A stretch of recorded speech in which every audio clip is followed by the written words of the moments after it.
Permettez-moi tout d'abord de remercier chaleureusement Son Excellence Monseigneur Philippe Christori, évêque de Chartres, pour son accueil si fraternel en cette merveilleuse cathédrale. Chers pèlerins de Chartres, la lumière est venue dans le monde, nous dit aujourd'hui Jésus dans l'Évangile, et les hommes ont préféré les ténèbres. Et vous, chers pèlerins, avez-vous accueilli l'unique lumière qui ne trompe pas, celle de Dieu? Vous avez marché pendant 3 jours, vous avez prié, chanté, souffert sous le soleil et sous la pluie. Avez-vous accueilli la lumière dans votre cœur? Avez-vous réellement renoncé aux ténèbres? Avez-vous choisi de poursuivre la route en suivant Jésus qui est la lumière du monde? Chers amis, permettez-moi de vous poser cette question radicale, car si Dieu n'est pas notre lumière, tout le reste devient inutile. Sans Dieu, tout est ténèbres. Dieu est venu jusqu'à nous. Il s'est fait homme. Il nous a révélé l'unique vérité qui sauve. Il est mort pour nous racheter du péché. Et à la Pentecôte, il nous a donné l'Esprit Saint. Il nous a offert la lumière de la foi. Mais nous préférons les ténèbres. Regardons autour de nous. La société occidentale a choisi de s'organiser sans Dieu. Et la voilà maintenant livrée aux lumières clinquantes et trompeuses de la société de consommation, du profit à tout prix et de l'individualisme forcené. Un monde sans Dieu est un monde de ténèbres, un monde de mensonges et d'égoïsme. Sans la lumière de Dieu, la société occidentale est devenue comme un bateau ivre dans la nuit. Il n'a plus assez d'amour pour accueillir des enfants, les protéger dès le sein de leur mère, les préserver de l'agression de la pornographie. Privée de la lumière de Dieu, la société occidentale ne sait plus respecter ses vieillards, accompagner vers la mort les malades, faire une place aux plus pauvres et aux plus faibles. Il est livré aux ténèbres de la peur, de la tristesse et de l'isolement. Elle n'a plus que le vide et le néant à offrir. Elle laisse proliférer les idéologies les plus folles. Une société occidentale sans Dieu peut devenir le berceau d'un terrorisme éthique et moral plus virulent et plus destructeur que le terrorisme des islamistes. Souvenez-vous que Jésus nous a dit « Ne craignez rien de ce qui tue le corps, mais ne peuvent tuer l'âme. Craignez plutôt celui qui peut perdre dans la gêne à la fois l'âme et le corps. » Chers amis, pardonnez-moi cette description, mais il faut être lucide et réaliste. Si je vous parle ainsi, c'est parce que dans mon cœur de prêtre et de pasteur, je ressens de la compassion pour tant d'âmes égarées, perdues, tristes, inquiètes et seules. Qui les conduira à la lumière? Qui leur montrera le chemin de la vérité, le seul vrai chemin de liberté qui est celui de la croix? Va-t-on les livrer à l'erreur, au nihilisme désespéré ou à l'islamisme agressif sans rien faire? Nous devons clamer au monde que notre espérance a un nom, Jésus-Christ, l'unique sauveur du monde et de l'humanité. Chers pèlerins de France, regardez cette cathédrale. Vos ancêtres l'ont construite pour proclamer leur foi. Tout dans son architecture, sa sculpture, ses vitraux proclament la joie d'être sauvés et aimés par Dieu. Vos ancêtres n'étaient pas parfaits, ils n'étaient pas sans péché, mais ils voulaient laisser la lumière de la foi éclairer leurs ténèbres.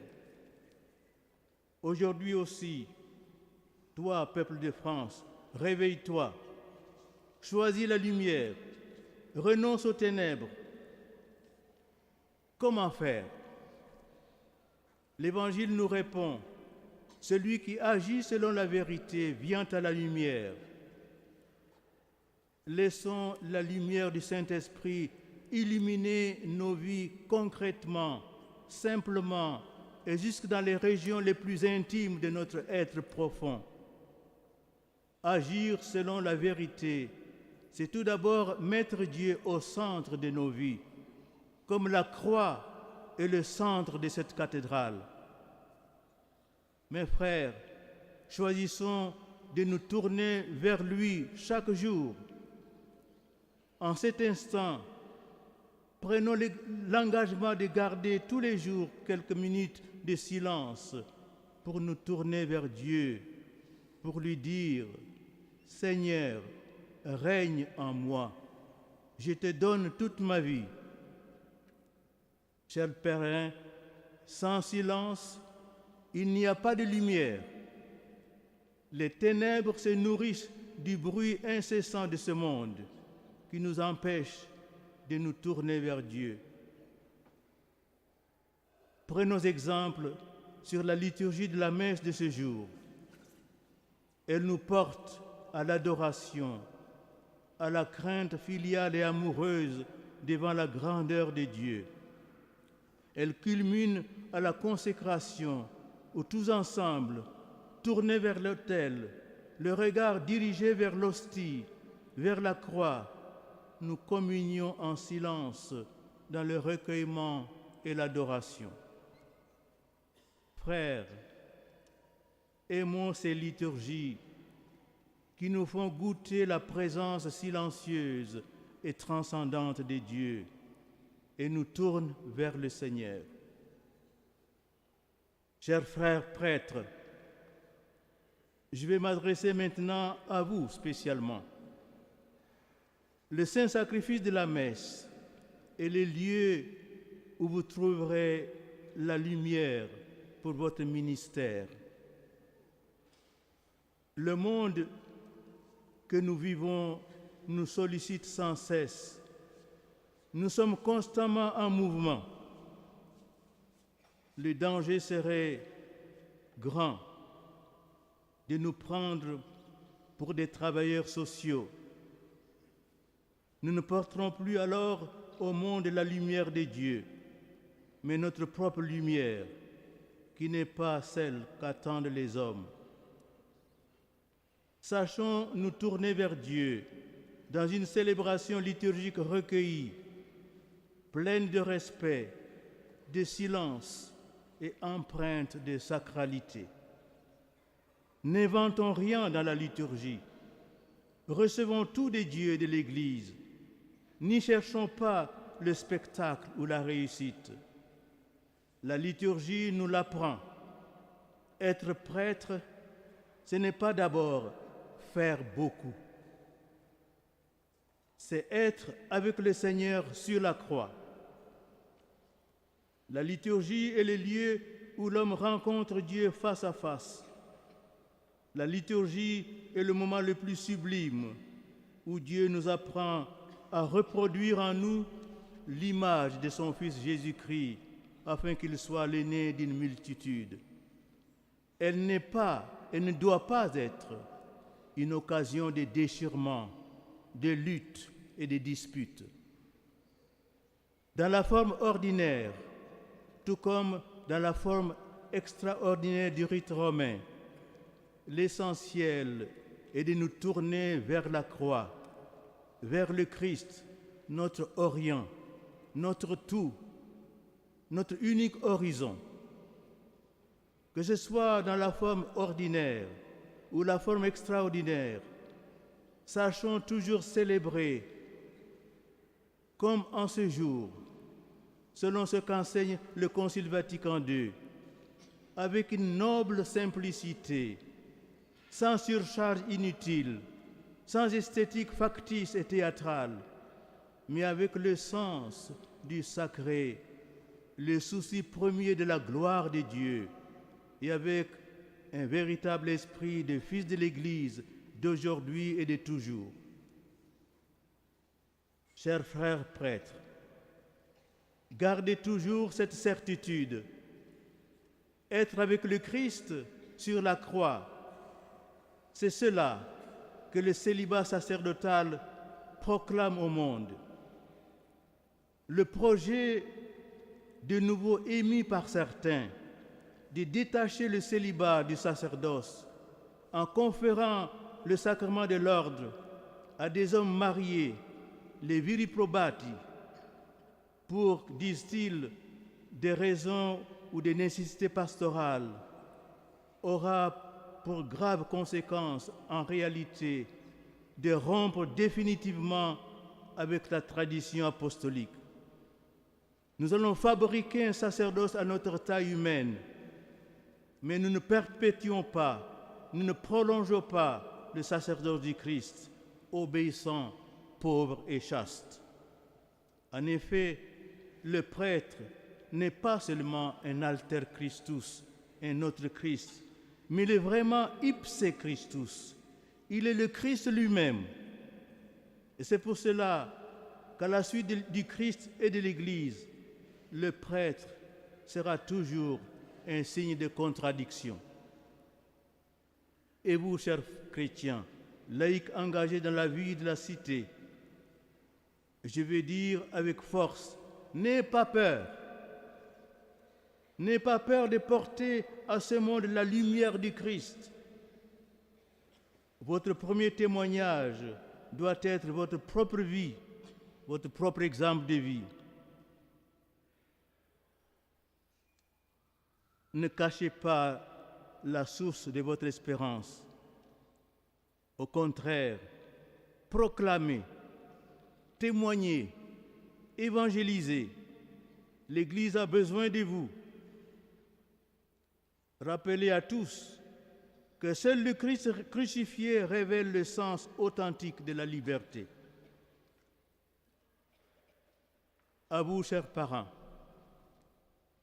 je vais adresser un message tout particulier.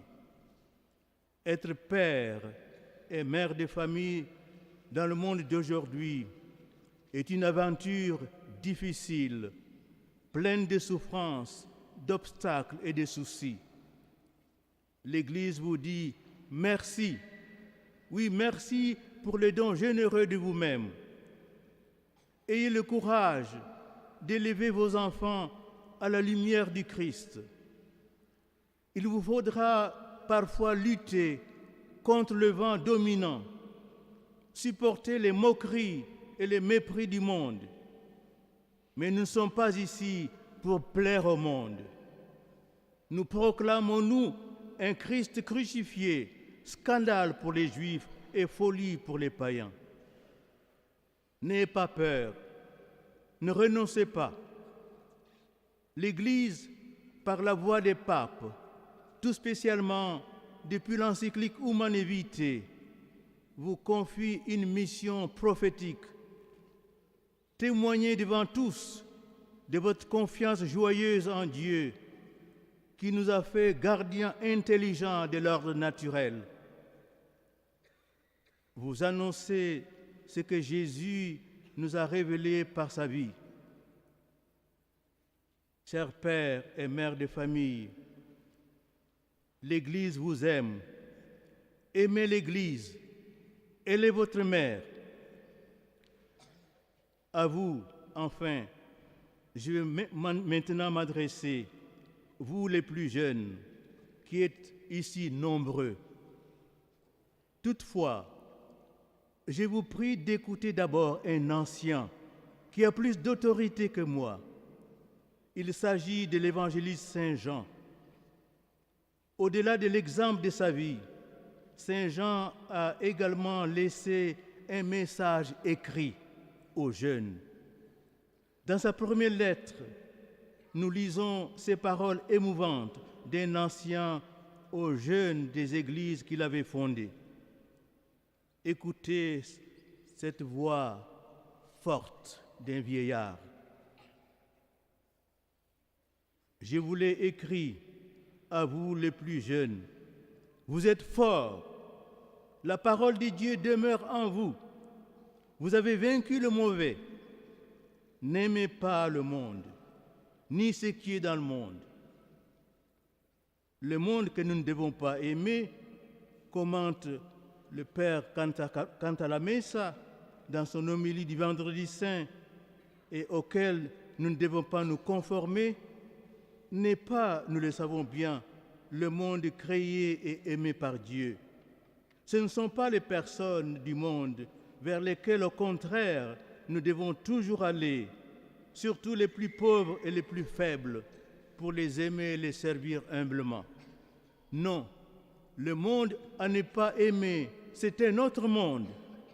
C'est le monde tel qu'il est devenu sous la domination de Satan et du péché. C'est le monde des idéologies qui nient la nature humaine et détruisent les familles.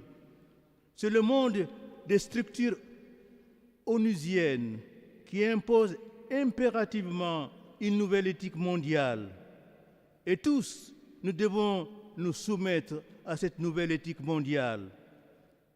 Mais un grand écrivain croyant britannique du siècle dernier, Thomas Stearns Eliot, a écrit 3 versets qui en disent davantage que des livres entiers. Dans un monde des fugitifs, celui qui prend la direction opposée aura l'air d'un déserteur. Chers jeunes chrétiens, s'il est permis à un ancien comme l'était Saint Jean de s'adresser directement à vous, je vous exhorte moi aussi et je vous dis, vous avez vaincu le mauvais, combattez toute loi contre nature que l'on voudrait vous imposer. Opposez-vous à toute loi contre la vie et contre la famille. Soyez de ceux qui prennent la direction opposée. Osez aller à contre-courant. Pour nous chrétiens, la direction opposée n'est pas un lieu, c'est une personne, c'est Jésus-Christ, notre ami et notre Rédempteur. Une tâche vous est particulièrement confiée à vous les jeunes. Sauvez l'amour humain de la dérive tragique dans laquelle il est tombé.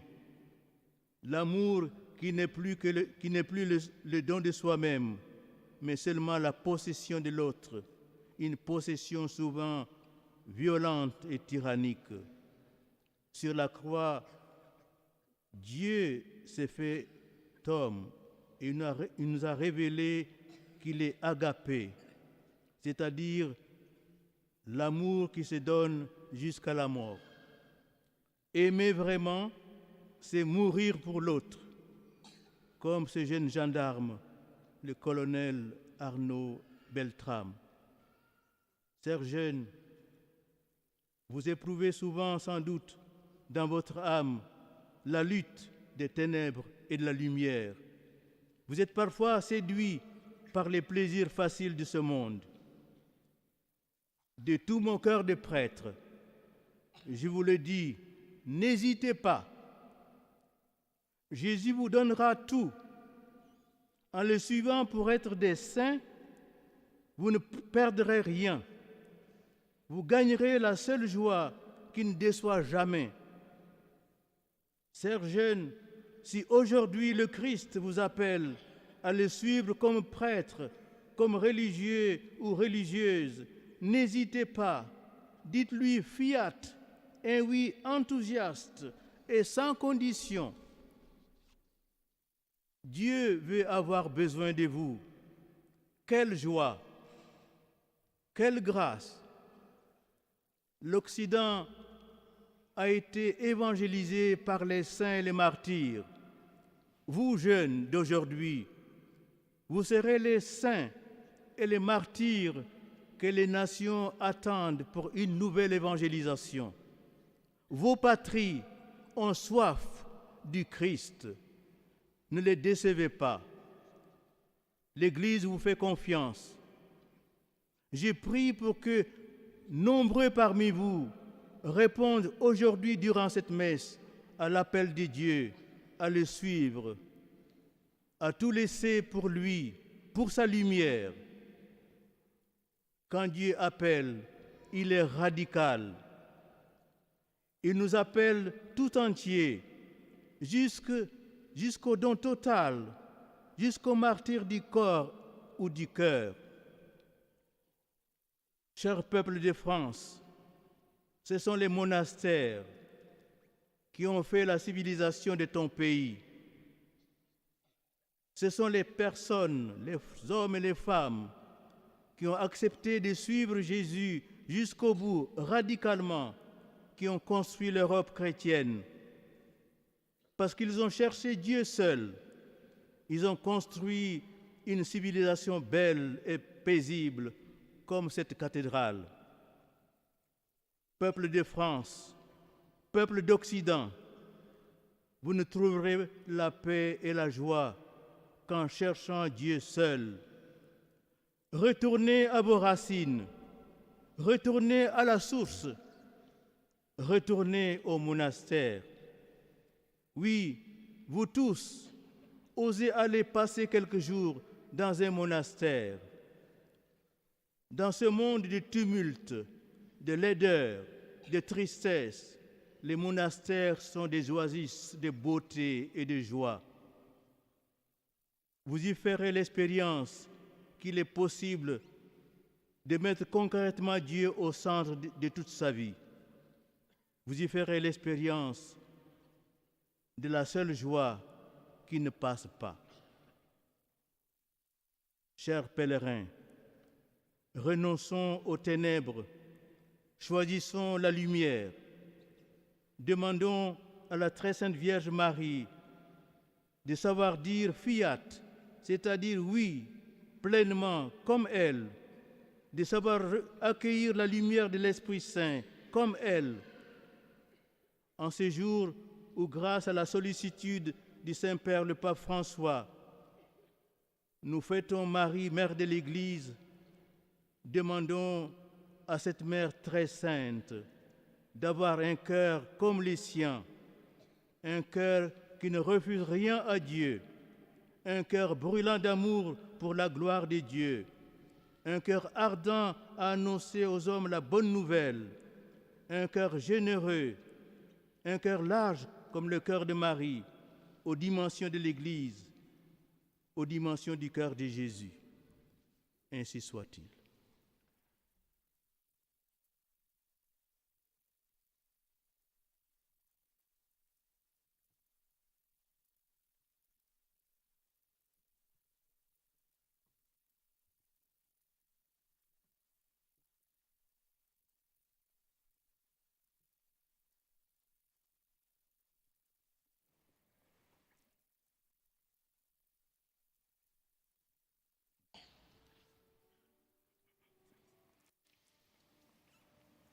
Credo in unum Dei.